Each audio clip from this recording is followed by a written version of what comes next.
Yeah, hey everyone, Brian with you from TheGameCommon, and we are playing some more Civ 6, watching our AI-only championship series. Oh my gosh, that was a lot of events that happened all at once. Yeah, we are in our final group before we move on to the second chance group stage. Alright, and we are turn 214, so we got about 100 turns left, so probably 2 more episodes. I don't know if we're just going to end up letting this one roll. I mean, I think things are still pretty close, but every time I say that, they usually, someone ends up, like, just starting to pull away, or at least 3 civs start pulling away. But Coupe still seems like they have a chance. Same thing with Dido. I don't know anyone else. I don't think Eleanor can make a comeback. I mean, she's got enough room over here. I just don't think she has enough great people, or at least enough great works to really make it work. But we shall see. Sweden is just by far and away the #1 player right now, which is kind of crazy. Kind of cool, because like if you would have asked me which civs would I have predicted out of this group, I don't know if I would have predicted Sweden. Ottomans, clearly. I probably would have picked Hungary, and I probably would have said Pachacuti. So, I mean, I got like 2 of them. It's just, Hungary just got their butts kicked by Sweden, which is just kind of hilarious in the scheme of things. Mali also, like, honestly, you can't really ever quite... I'm trying to think of how to say it. You can't ever count Mali out, I suppose, because it's just their income. Although, in the scheme of things, they're not making that much more than anyone else right now. Well, he was making 600 something, then just dropped to 400 something, where Coupe was making 400 and now jumped up to 800. Apparently, they're switching policies. That's kind of crazy, man. Just how all the bonuses just add up just to make some, like, ridiculous huge numbers. You know what the other thing that might be happening? Nah, that'd be Ottomans. I wonder if the Ottomans, like, for example, if people are gifting the Ottomans with money, maybe that's what happened. Maybe they just started gifting people with stuff. But Canada's at, like, 300 gold per turn. I wonder if that is because of the aid request, and it, like, or maybe that is not without the aid request. Because it's kind of low compared to everyone else at this point. Anyways, we were trying to see if anyone was going to pop out any additional wonders. Right now, Pachacuti has a slim lead over Dido and Coupe. Dido is not really going to be able to get too much more territory. Coupe potentially could. He's building the Cristo Redentor down there, but that is a very slow Cristo Redentor, which is probably not good for him, because I think someone else is going to be able to ninja it from him. University of St. Clair is getting popped up here, so that should be 15 points to Coupe. Or, sorry, yeah, Coupe. And then over here with Dido. I imagine someone else is building the Cristo Redentor. I can't imagine that that no one else is building the Cristo Redentor. Surely, everyone's just doing aid requests, man. It's kind of crazy how much the AI loves it. It's just like, ooh, diplomatic victory, we must do it. Yeah, there's Sweden. Okay, I thought someone had to be doing it. The University of St. Clair looks like it is going to belong over to Coupe. The only other person that potentially could probably build it would be Mali here. There's not a lot of desert tiles, so it's a little restrictive in who can build it. And Coupe still hasn't thrown his town down, even though he still has 2 freaking settlers. So I don't know what he's waiting for. I guess he just doesn't like those spots, which is rather weird, but sure. Let's see. Pachacuti, Golden Age, Normal Ages, and then Dark Ages. Yeah, I think this is still the same. Yeah, I'm pretty sure that's still the same. I don't think we got a new era here anytime soon. You are also building an art museum. Okay, that's going to be a few more great works, potentially. What are yields looking like? Coupe is 201, 258. Pachacuti has a pretty high culture. Slightly less, but I'm pretty sure he's probably ahead in culture, if we look at it. Christina is rolling away with culture. Does Christina have a chance for a cultural victory? Probably not. Probably not, because it's not a huge number. Like, it's only slightly ahead, and there's a couple others that seem to be focusing on culture, so I don't think that's likely. Ottomans aren't too far behind her. Is that because of wonders? Yeah, Christina just doesn't have that many wonders compared to some of the others. And she's a little behind in era score as well. So, St. Clair done? Did he finish St. Clair? Where was he building it? I think he was building it here. I think someone else ninja did from him. Huh. Yeah, I think someone else ninja did from him, because I don't see it. I'm pretty sure it was going down right there, and it's not there. So, in that case, someone else got the era score from it. Who was building it, though? We looked. Maybe Mali was building it. We just didn't pay enough attention. We didn't, like, really look at them. Dang. Should probably pay more attention to this, but it's just so much so fast, it's kind of hard to. All right, Mali ended up just losing another town, I think. Walata? I think that had to be a Mali town. Which it doesn't really matter at this point. Ottomans are pretty safe. And Mali's pretty well assured to not be in the top 3. Dido is looking like she's trying to take Candy, perhaps? No? She's pushing up. I don't know where she's going, though. If we look at army, Dido's pretty strong. Christina's also pretty strong. Mali has no troops. My god, Matthias has no troops either. Eleanor's pretty weak. So if she goes for anyone, I imagine it would be Eleanor. Eleanor's only hope at this point, military emergency. Yeah, okay, he did capture Mali town. Only chance for her is really just to start getting some great works and start flipping some towns. But if we look at, it doesn't look like anything is loyalty flipping near her. She could really use a golden age right now too. She's in a normal age. If she can pull out a golden age, she's got some chance. All right, Candy is going to Dido, or Dido's trying to take Candy. Wait, did she have the golden age? No, it was Pachacuti. Is she gonna be able to hold on to it? Yeah, probably not. Nah, because she's got Nora there. Yeah, and this is ultimately the biggest issue with Dido, which we've been talking about. Just this huge desert just basically makes it almost impossible to hold any of these towns over here. She really just needs to, like, grab it right before the end of the game. That would be her best option. So, France settled there. Canada ended up not settling there. Interesting. And then Maori ended up settling over there. Okay. Ruhr Valley's getting knocked out by the Ottomans. Okay. I'm really just trying to focus on the 3 civs right now that are kind of competing for the 3rd spot, because it seems like the others are pretty much set in stone. Pachacuti's still doing a lot of aid requests. We can't see, actually we can. Right now, Mari's winning the Ottoman one, and also the Canada one. So that's going to be 4 points for him, diplomatic victory points. Where's he at right now, just by chance? He's at 10, that would put him to 14. I mean, there's no way he's going to win, but whatever. Wilfred got a whole bunch of people. Canada's got a whole bunch of people. My gosh, there's so many people that just got recruited all at once. It's kind of hilarious. I wonder if maybe the AI waits till a certain turn. It almost makes me think that the AI, like every 10 turns or something like that, tries buying people. Okay, they're voting against me. Getting 3 points for, you know, diplomacy, because why not? How many points do I even have? I'm at 5. So I was at 8 before, I guess. I don't know. I still think I'm actually getting points for the votes. I do believe that. Are you at war with Mali? Because this would be a really great time for you to fight Mali. He's allied with Pachacuti. Interesting. Ottomans are actually going for Pachacuti. Ooh. Okay, that shakes things up. Because if Aydin gets conquered, Ottomans probably hold on to it. Yeah, that really would change the game. Remember when Pachacuti totally had the option of taking Konya and kept bypassing it? Also looks like Canada might be in this. No, Canada joined in on Pachacuti fighting against the Ottomans. Okay. Not that Canada really has troops. Wait, does that mean you are also at war with the Ottomans? No. But you're allied with Pachacuti. So why are you not in on this war against the Ottomans? I guess he must have allied after the war began. Yeah, interesting. Okay.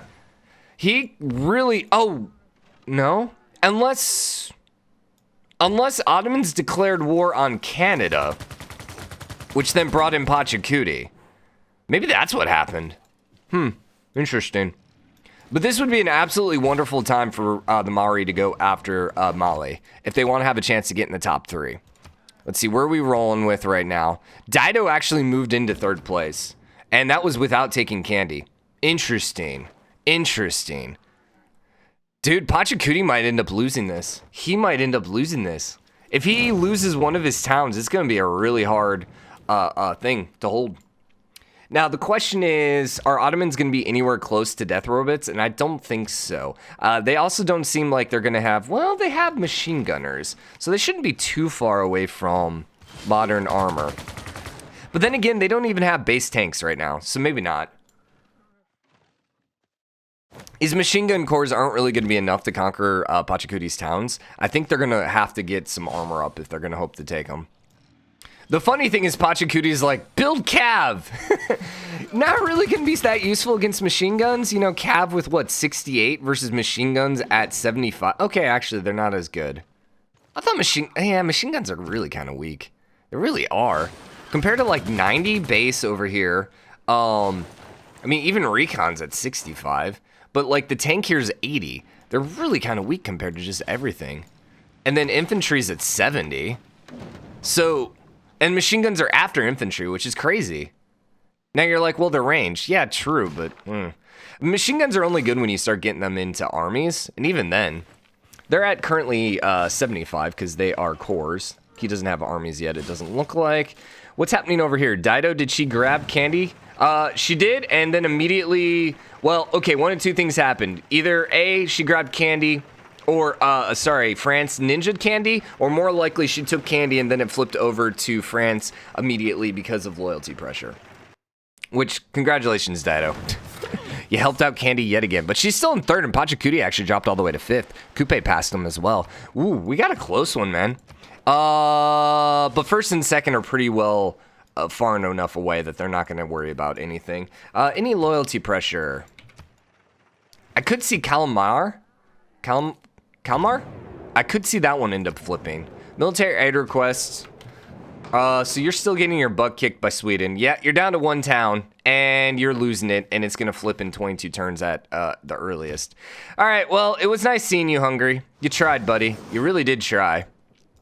How goes religion real quick? Because I'm seeing a bunch of units. Canada still has a whole lot of religions. But what's the religious score? I think it caps at 100. I don't think we've ever seen it above 100. He's only at 92.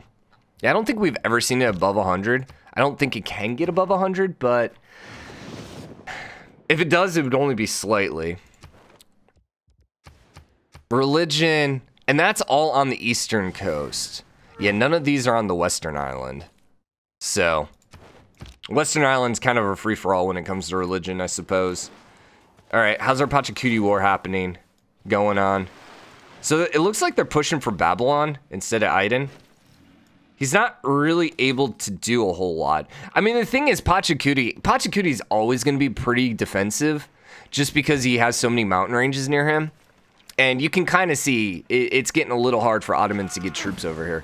It doesn't even seem like there's that many roads that go through it. But I don't know. For whatever reason, he's just not getting any attacks on the city centers. Maori's still just kind of chilling. And he's still not at war with anyone. It looks like he has a couple alliances. Canada, no. Okay. And he's friendly with France and Hungary. But not that it matters. France, 41. Okay, I guess Hungary. Last town, they are at peace, but it's going to flip here pretty quick, and I would be shocked if they don't get a Dark Age. So they will hold on to the next era without it flipping. Preslev is still sitting here, too. Remember, Pachacuti tried taking it, but was unable to. He actually has tanks. He has tanks where Ottomans do not. And it looks like Ottomans pretty much lost their entire army. And I think they peaced. No, they didn't peace yet, but they are extraordinarily weak now compared to where they started. Soliman, 557. Pachacuti's only at 234. So I'm wondering, where's Mali at? Mali rebuilt up to 721. Christina's at 1700, man. Coupe's actually weaker than Mali now.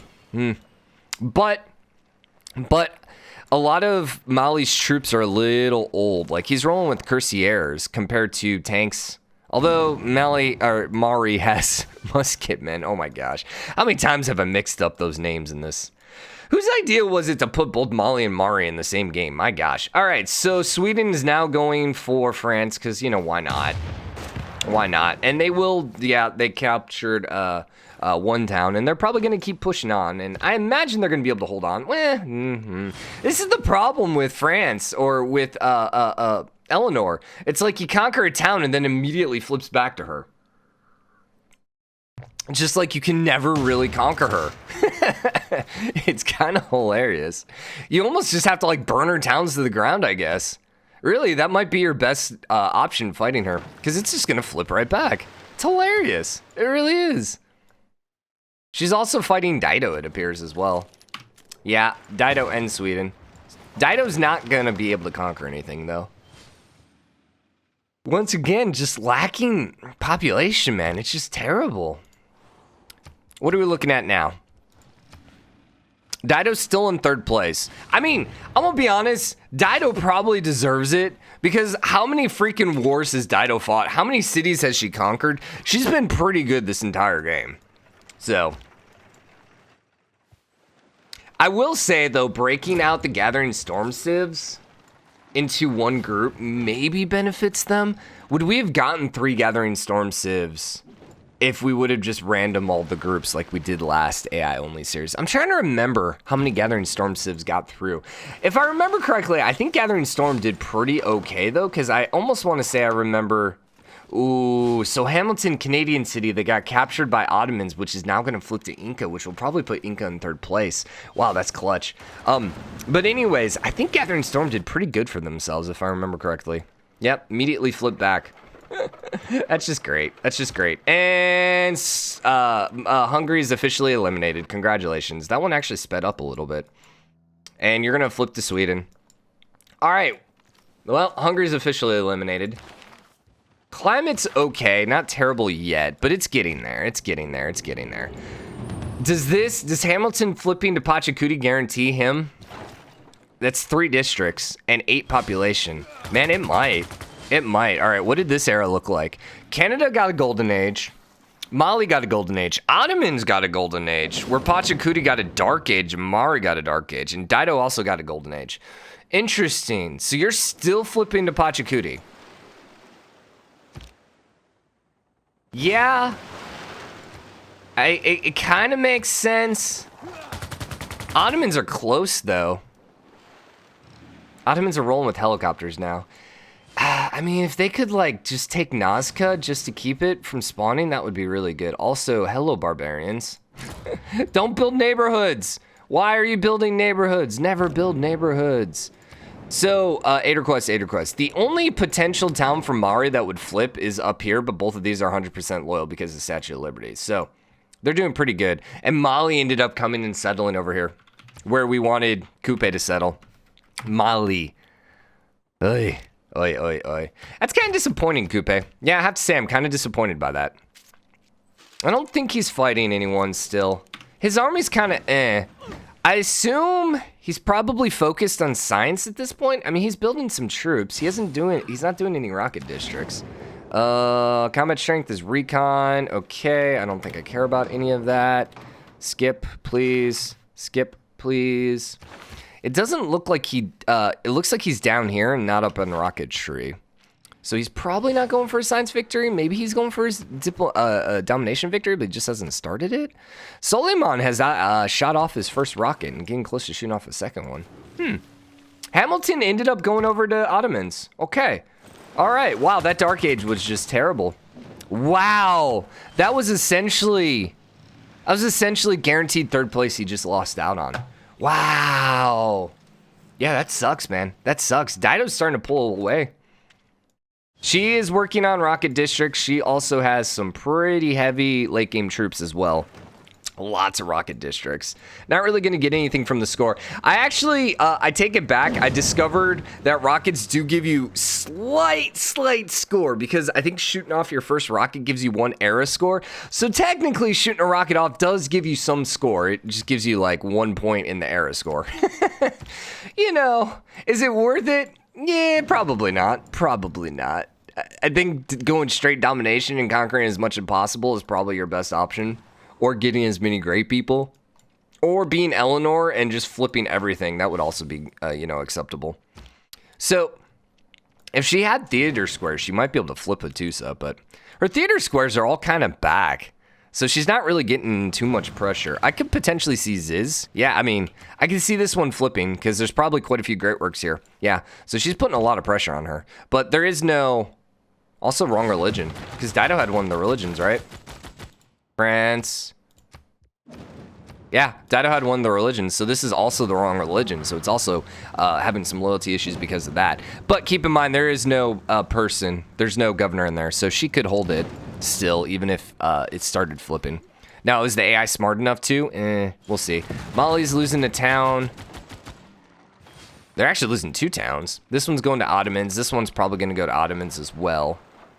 Aden. Oh, Aden was a Pachacuti city. Ooh. Ooh, he just loyalty lost one of his cities. Oh no. Yo, he dropped way down. Yeah, it looks like Pachacuti now has no chance. Wow, that Dark Age just absolutely screwed him. Yo. All right, well, we're going to wrap this episode up here because, I mean, we're right at 30 turns. Yeah, we're right at 30 turns, so just enough time for another episode. So, hope you guys enjoyed this one. If you did, drop a like, comment. Let me know what you think. As always, hit the subscribe button, join the game, comment, share your support. I'll see you guys later. Bye, everyone.